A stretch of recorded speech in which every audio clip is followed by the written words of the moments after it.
Local business, Takeout Tuesday.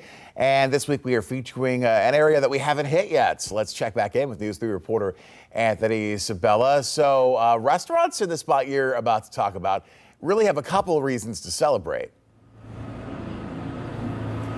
Yeah, that's absolutely true. You know, here in downtown Norfolk at least and across Virginia, restaurants have been able to see people outdoors for the last almost couple of weeks now. But in North Carolina, dine-in just made its return on Friday. And for that reason, and also throw in the fact that visitors are now allowed back onto the Outer Banks. They have been for just a little bit now. A couple of reasons for folks down in the Outer Banks to be excited, those restaurant owners there. We caught up with Chef Wes Stepp as he and his team ready to reopen NC Coast Grill and Bar in Duck to the allowed 50% seating capacity.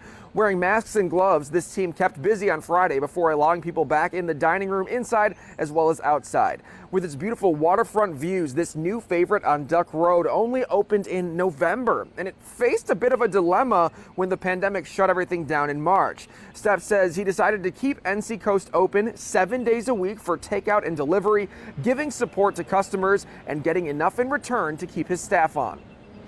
We're used to bouncing back.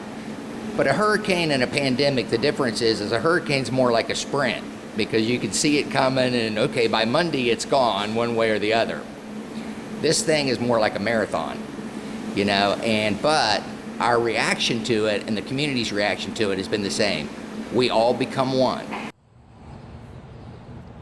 Now, to help keep business coming in and to give customers a market option where there's not a lot of people you have to make your way through, NC Coast started an online market where people could order everything from cuts of meat to even toilet paper. And Stepp says he's going to keep that around. He's also keeping takeout and delivery as an option for those folks who aren't ready to go back to the restaurants and eat in. They want to maybe stay safe at home, although he is sanitizing and keeping everything clean. Of course, as I mentioned earlier, employees wearing masks, things like that, doing what they can to make sure they're keeping people safe. Now, we put more information about this restaurant on our website, WTKR.com. And coming up when you make that switch to WGNT, we're going to move down the street a little bit to Stepp's other restaurant, which just debuted its big renovation over the weekend. We'll have that for you in just a little while. We're live here in Norfolk. Anthony Sabella, back to you. All right, Anthony, thanks. 6-7.